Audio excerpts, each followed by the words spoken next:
La maison se dressait, muette et spectrale, contre le ciel crépusculaire. La rouille rongeait la grille et le lierre, comme des veines sombres, étranglait les murs. Ce n'était pas le genre d'endroit où l'on s'approcherait volontairement, mais la curiosité, ce poison déguisé en vertu, m'avait entraîné jusque-là.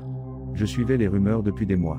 Des murmures sur Internet, des forums obscurs où les gens partageaient des expériences inexplicables dans des lieux abandonnés. Tous convergeaient vers une légende, celle d'une maison à la périphérie, où une pièce sans fenêtre, connue sous le nom de la pièce noire, réalisait les pires craintes de quiconque osait y entrer. Je ne croyais pas à ces choses, bien sûr. Je suis un sceptique, un chercheur du paranormal qui se consacre à démentir les fraudes.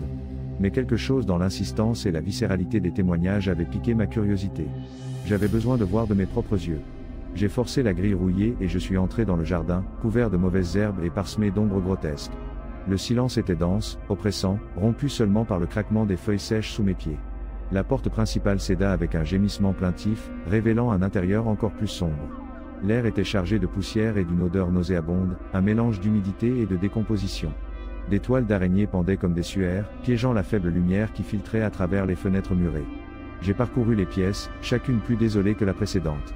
Des meubles cassés, des papiers éparpillés, comme si leurs anciens habitants avaient fui, pris de panique. Finalement, je l'ai trouvé. Au bout d'un couloir étroit, une porte sans poignée, scellée avec des planches clouées. C'était la pièce noire. J'ai senti un frisson parcourir ma colonne vertébrale, un avertissement instinctif. La raison me disait que ce n'était que de la suggestion, un tour de l'esprit. Mais la peur, primordiale et viscérale, m'étreignait. Avec une barre de fer que j'ai trouvée dans le couloir, j'ai attaqué les planches, une par une. Le bois céda avec un craquement guttural, révélant une noirceur absolue. Une odeur encore plus intense émanait de l'intérieur, une odeur de chair pourrie et de soufre. J'ai avalé ma salive et j'ai allumé ma lampe de poche.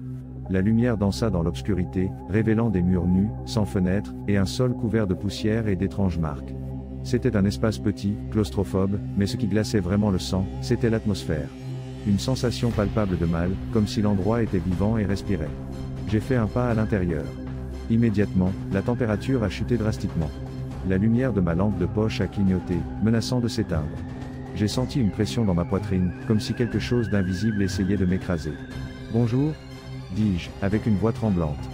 Le silence me répondit. Un silence dense, menaçant, qui semblait se moquer de ma présence. J'ai fait un autre pas. Alors, je l'ai vu. Dans le coin le plus sombre de la pièce, une ombre bougeait. Ce n'était pas une ombre projetée par la lumière de ma lampe de poche, mais quelque chose d'autre. Quelque chose avec une forme, quelque chose humanoïde. La terreur me paralysa. J'essayais de crier, mais la voix resta bloquée dans ma gorge. L'ombre glissa vers moi, lentement, délibérément, ses contours flous, mais de plus en plus définis. Peu à peu, l'ombre prit forme. Une figure haute et décharnée, avec des membres longs et osseux, et un visage sans traits, sauf deux orbites vides qui me regardaient avec une intensité terrifiante. Ce n'était pas une ombre. C'était une créature. Une créature sortie de mes pires cauchemars. Je reculai, trébuchant sur mes propres pieds. La créature se jeta sur moi, ses mains osseuses tendues. Je sentis le frottement de ses doigts froids et osseux contre ma peau, une sensation répugnante qui me fit crier. Non, criai-je, de toutes mes forces. Ce n'est pas réel. C'est juste mon imagination. Mais la créature ne s'arrêta pas. Elle m'attrapa par le cou, ses doigts serrant avec une force surhumaine. Je sentis que j'étouffais, que ma vie s'éteignait. Alors, j'entendis une voix. Une voix profonde, gutturale, qui semblait provenir des profondeurs de la terre. Bienvenue dans ton enfer personnel. La créature me souleva dans les airs, mes pieds pendant sans toucher le sol. Mes yeux se brouillèrent, ma vision se distordit. Je vis d'autres créatures émerger des ombres, chacune plus horrible que la précédente. Des monstres sortis de mes peurs les plus profondes, des cauchemars qui me tourmentaient depuis l'enfance. Ils étaient là, dans la pièce noire, se réalisant. Soudain, quelque chose changea. Je sentis une vague d'énergie parcourir mon corps, une force inconnue qui m'envahit. Je n'étais plus le sceptique, le chercheur rationnel. J'étais quelque chose d'autre. Quelque chose. Fort. J'ouvris les yeux et je regardais la créature qui me tenait. Je n'avais plus peur. Seulement de la colère. Avec un rugissement, je me libérai de son emprise. La créature recula, surprise. Utilisant une force que je ne savais pas que je possédais, je lançai un coup de poing, écrasant mon poing contre son visage vide. La créature tituba en arrière, puis s'évanouit dans l'obscurité. Les autres créatures commencèrent également à s'évanouir, comme si la lumière les consumait. Je titubais, respirant difficilement. La pièce noire semblait moins oppressive, moins menaçante. La lumière de ma lampe de poche, qui clignotait auparavant, brillait maintenant avec force. Je fis un pas en avant, ressentant un nouveau type de confiance. Je n'avais plus peur.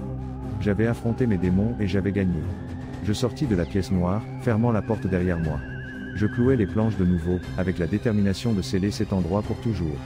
Je sortis de la maison, respirant l'air frais de la nuit. La lune brillait haut dans le ciel, illuminant le jardin abandonné. Je me sentis renaître, comme si j'avais laissé derrière moi une partie sombre de moi-même. Mais en marchant vers la grille, j'entendis un murmure derrière moi. Une voix faible, presque inaudible. Tu reviendras. Je m'arrêtai et me retournai. La pièce noire était toujours là, sombre et silencieuse. Mais maintenant, je savais la vérité. La pièce noire ne réalisait pas les peurs des autres. Elle révélait simplement celle qui était déjà à l'intérieur de toi. Et une partie de moi, la partie que j'avais libérée dans cet endroit, savait que je reviendrais. Parce que l'enfer personnel n'est pas un lieu. C'est un état mental. Et le mien m'attendait, toujours, dans l'écho noir de la pièce oubliée.